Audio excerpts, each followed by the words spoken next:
¿Qué tal? Muy buenas noches. El día de hoy daremos lectura al relato de El gato negro del maestro Edgar Allan Poe. Que lo disfruten.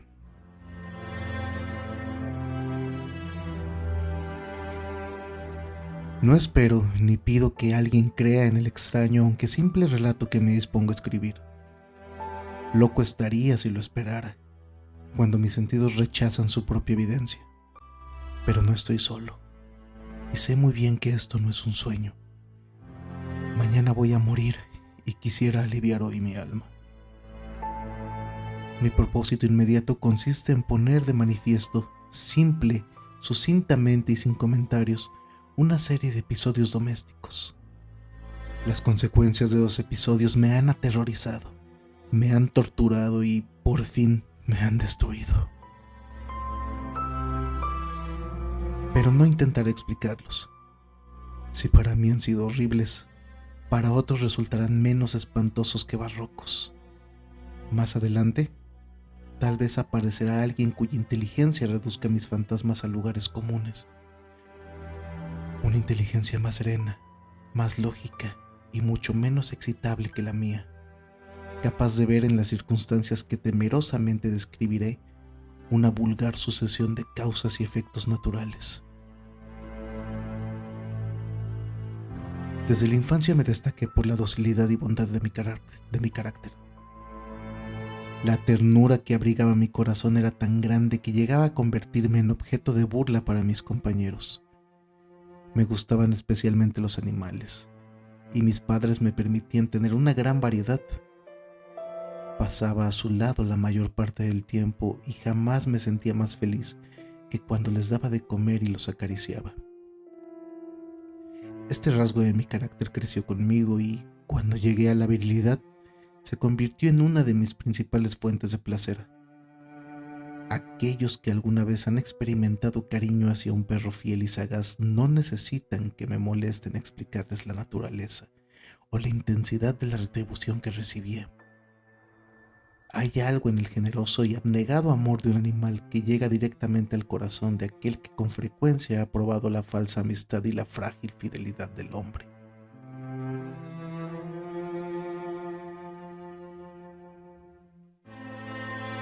Me casé joven y tuve la alegría de que mi esposa compartiera mis preferencias. Al observar mi gusto por los animales domésticos, no perdí oportunidad de procurarme los más agradables de entre ellos. Teníamos pájaros, peces de colores, un hermoso perro, conejos, un monito y un gato.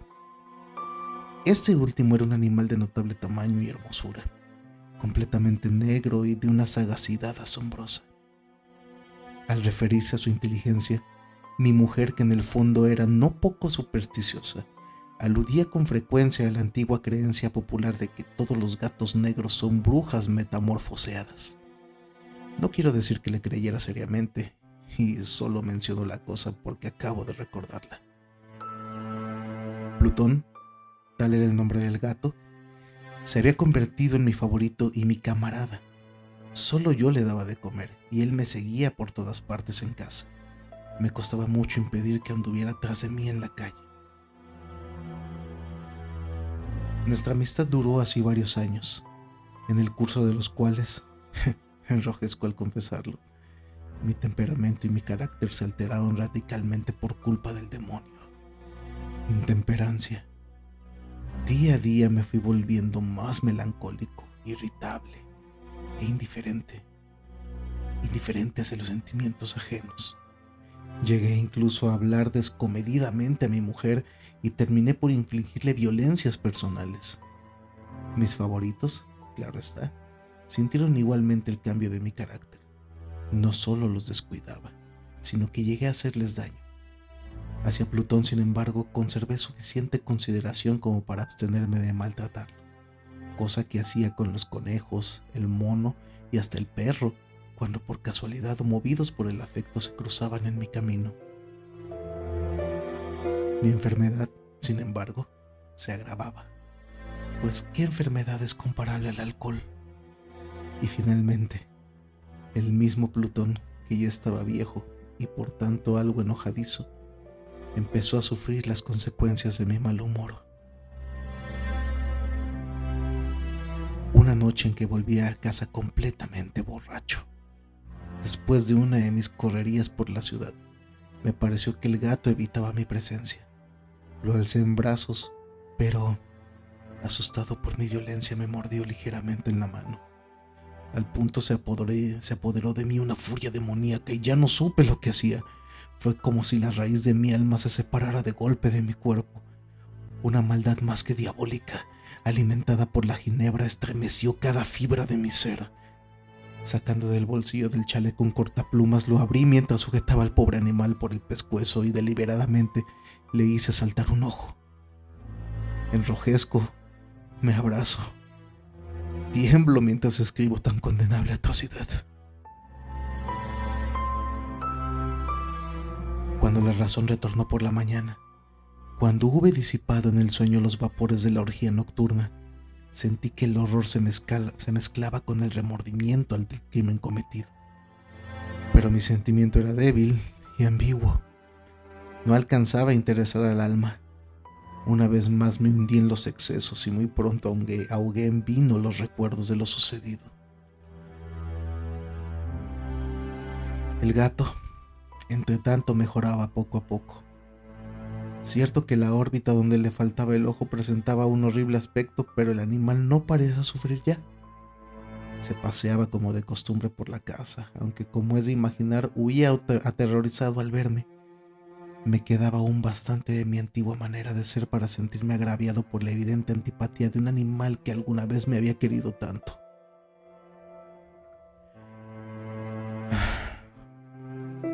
Pero ese sentimiento no tardó en ceder paso a la irritación. Y entonces, para mi caída final e irrevocable, se presentó el espíritu de la perversidad. La filosofía no tiene en cuenta este espíritu, y sin embargo tan seguro estoy de que mi alma existe como de que la perversidad es uno de los impulsos primordiales del corazón humano, una de las facultades primarias indivisibles, uno de esos sentimientos que dirigen el carácter del hombre. ¿Quién no se ha sorprendido a sí mismo 100 veces en momentos en que cometía una acción tonta o malvada por la simple razón de que no debía cometerla? ¿No hay en nosotros una tendencia permanente que enfrenta descaradamente al buen sentido, una tendencia a transgredir lo que constituye la ley por el solo hecho de hacerlo? Este espíritu de perversidad se presentó, como he dicho, en mi caída final. Y el insondable anhelo que tenía mi alma de vejarse a sí misma, de violentar su propia naturaleza, de hacer mal por el mal mismo, me incitó a continuar y finalmente consumar el suplicio que había infligido a la inocente bestia. Una mañana, obrando a sangre fría, le pasé un lazo por el pescuezo y lo ahorqué en la rama de un árbol. Lo ahorqué mientras las lágrimas manaban de mis ojos y el más amargo remordimiento me apretaba el corazón. Lo ahorqué porque recordaba que me había querido y porque estaba seguro de que no me había dado motivo para matarlo. Lo ahorqué porque sabía que al hacerlo cometí un pecado mortal que comprometía mi alma hasta llevarla, si ello fuera posible, más allá del alcance de la infinita misericordia y del Dios más misericordioso y más terrible. La noche de aquel mismo día en que cometí tan cruel acción me despertaron a gritos de ¡incendio! Las cortinas de mi cama eran una llama viva y toda la casa estaba ardiendo. Con gran dificultad pudimos escapar de la conflagración, mi mujer, un sirviente y yo.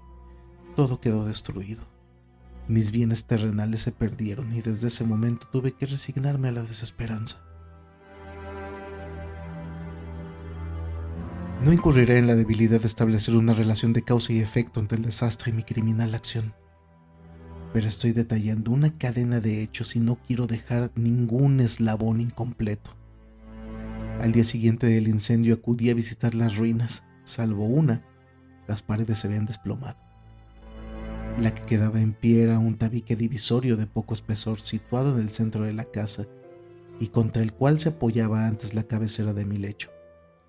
El enlúcido había quedado a salvo de la acción del fuego, de Orfeo, cosa que atribuía a su reciente aplicación. Una densa muchedumbre habíase reunido frente a la pared y varias personas parecían examinar por parte de la misma o parte de la misma con gran atención y detalle.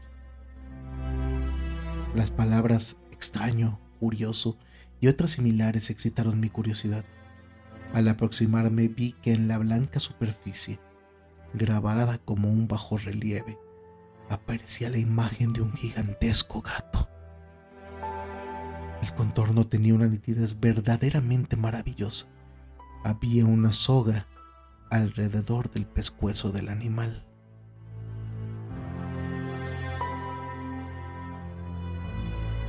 Al descubrir esta aparición, ya que no podía considerarla de otra forma, me sentí dominado por el asombro y el terror. Pero la reflexión vino luego en mi ayuda. Recordé que había ahorcado al gato en un jardín contiguo a la casa. Al producirse la alarma del incendio, la multitud había invadido inmediatamente el jardín. Alguien debió de cortar la soga y tirar al gato en mi habitación por la ventana abierta. Sin duda, habían tratado de despertarme de esa forma. Probablemente la caída de las paredes comprimió a la víctima de mi crueldad contra el lúcido recién aplicado, cuya cal, junto con la acción de las llamas y el amoníaco del cadáver, produjo la imagen que acababa de ver. Si bien en esta forma quedó satisfecha mi razón, ya que no mi conciencia, sobre el extraño episodio, lo ocurrido impresionó profundamente mi imaginación. Durante muchos meses no pude librarme del fantasma del gato, y en todo ese tiempo dominó mi espíritu un sentimiento informe que se parecía, sin serlo, al remordimiento. Llegué al punto de lamentar la pérdida del animal y buscar en los viles antros que habitualmente frecuentaba algún otro de la misma especie y apariencia que pudiera ocupar su lugar.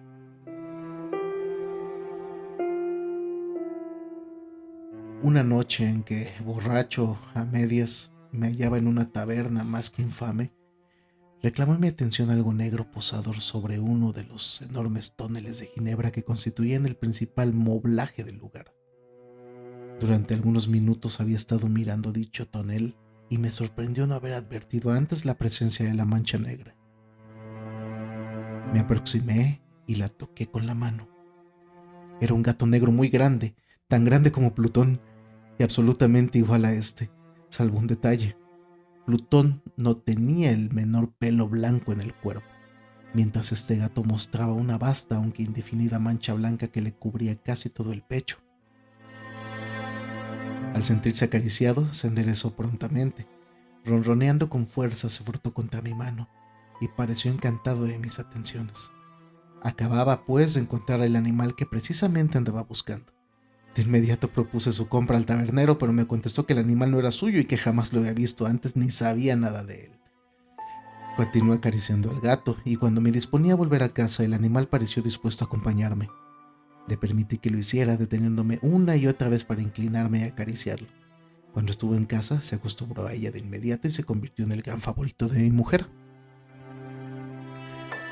Por mi parte, pronto sentí nacer en mí una antipatía hacia aquel animal.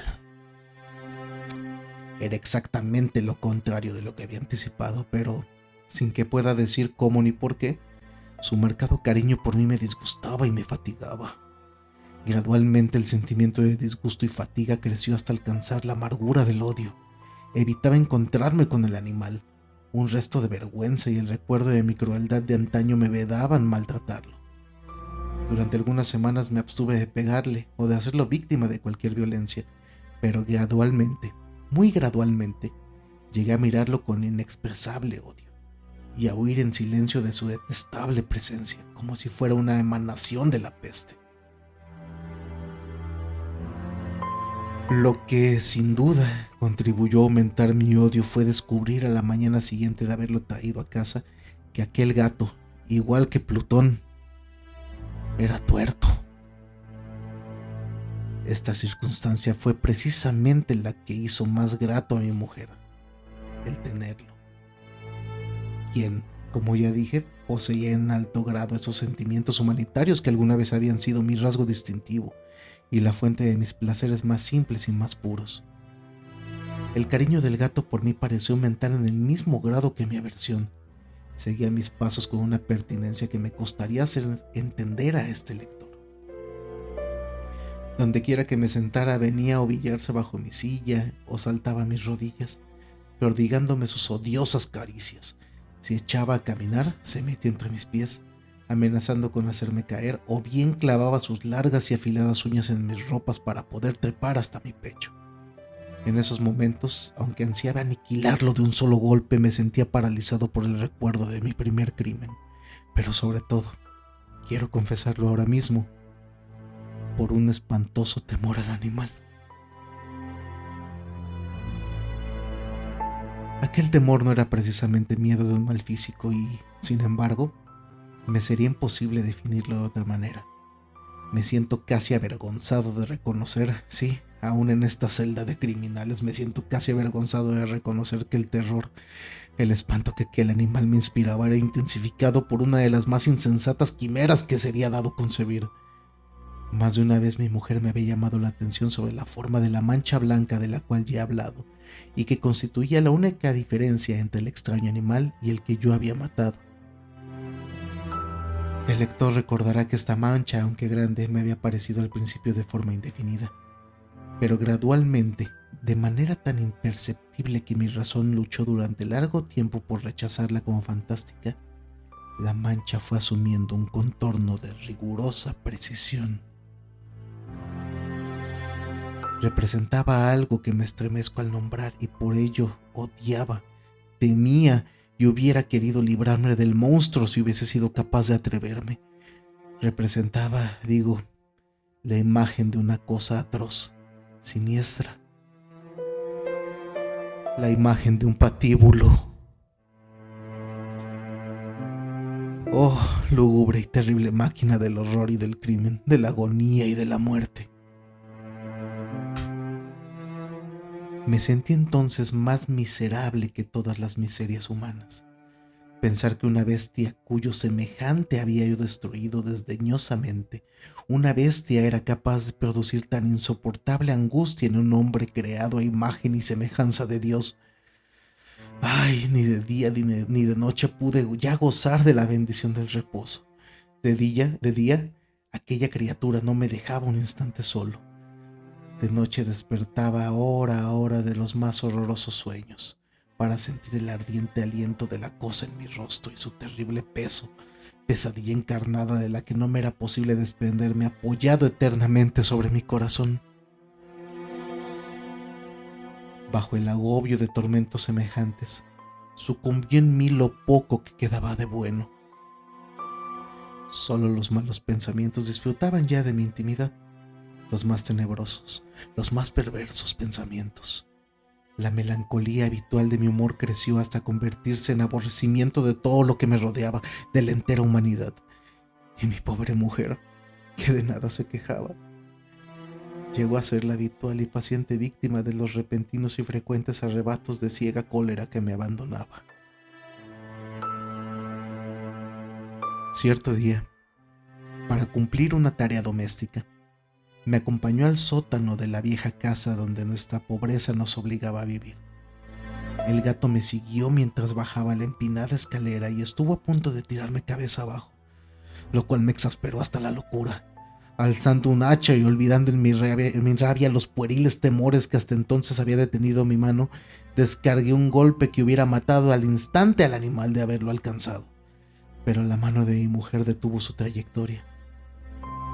Entonces, llevado por su intervención a una rabia más que demoníaca, me zafé de su brazo y le hundí el hacha en la cabeza. Sin un solo quejido, cayó muerta a mis pies. Cumplido este espantoso asesinato, me entregué al punto y con toda sangre fría a la tarea de ocultar el cadáver. Sabía que era imposible sacarlo de casa. Tanto de día como de noche era imposible hacerlo, sin correr el riesgo de que algún vecino me observara. Diversos proyectos cruzaron mi mente. Por un momento, pensé en descuartizar el cuerpo y quemar los pedazos. Luego se me ocurrió cavar una tumba en el piso del sótano. Pensé también si no convenía arrojar el cuerpo al pozo del patio o meterlo en un cajón, como si se tratara de una mercadería común, y llamar a un mozo de cordel para que lo retirara de casa. Pero al fin di con lo que me pareció el mejor expediente y decidí emparedar el cadáver en el sótano, tal como se dice que los monjes de la Edad Media emparedaban a sus víctimas.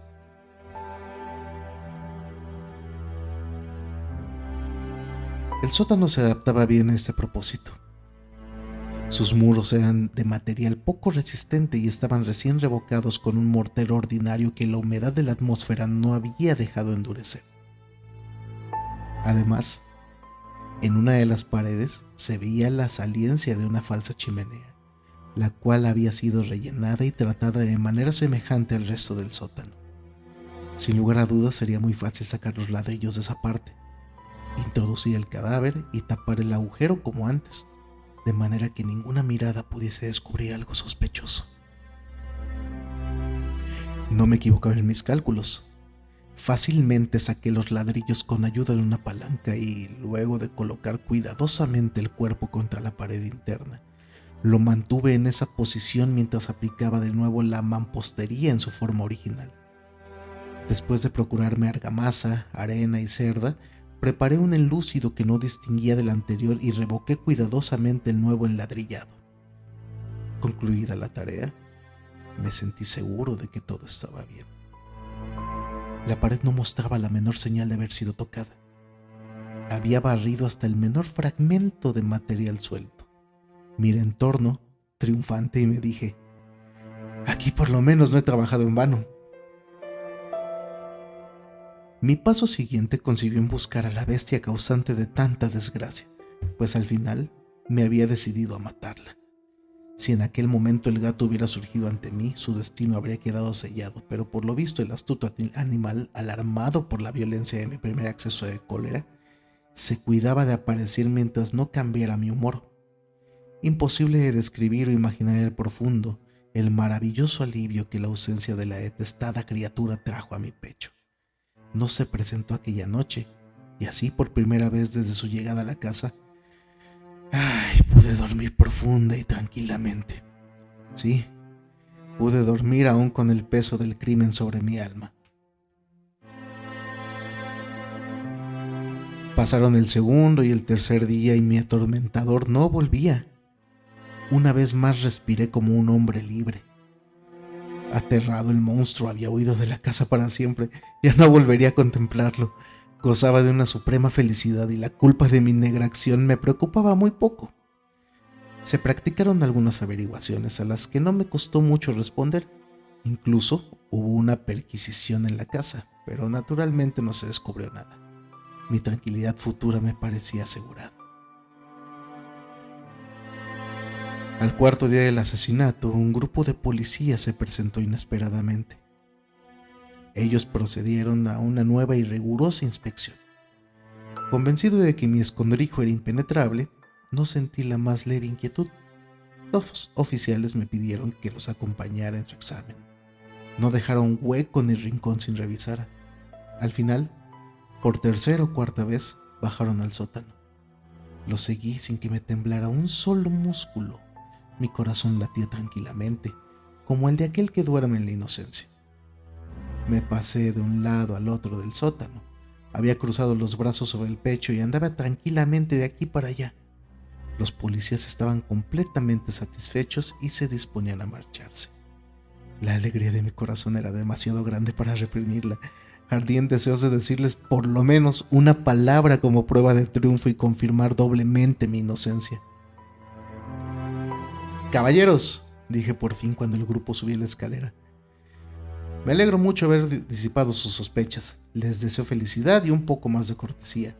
Dicho sea de paso, caballeros, esta casa está muy bien construida». En mi frenético deseo de decir alguna cosa con naturalidad, casi no me daba cuenta de mis palabras. «Repito que es una casa excelente, una casa con una excelente construcción. Estas paredes... ¿Ya se marchan ustedes, caballeros? Tienen una gran solidez».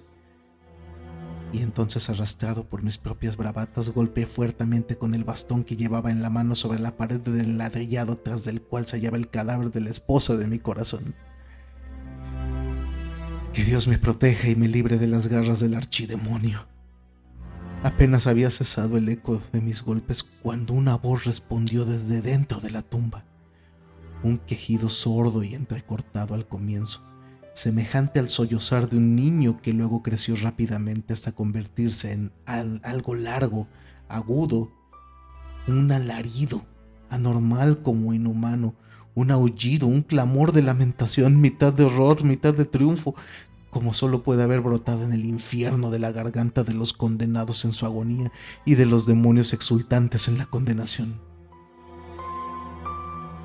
Hablar de lo que pensé en ese momento sería locura. Presa de vértigo, fui tambaleándome hasta la pared opuesta. Por un instante el grupo de hombres en la escalera quedó paralizado por el terror. Luego, una docena de robustos brazos atacaron la pared que cayó de una pieza. El cadáver, ya muy corrompido y manchado de sangre coagulada, apareció de pie ante los ojos de los espectadores. Sobre su cabeza, con la roja boca abierta y el único ojo como fuego, estaba agazapada la horrible bestia cuya astucia me había inducido al asesinato y cuya voz delatadora me entregaba ahora a mi verdugo. Había empaderado al monstruo en la tumba.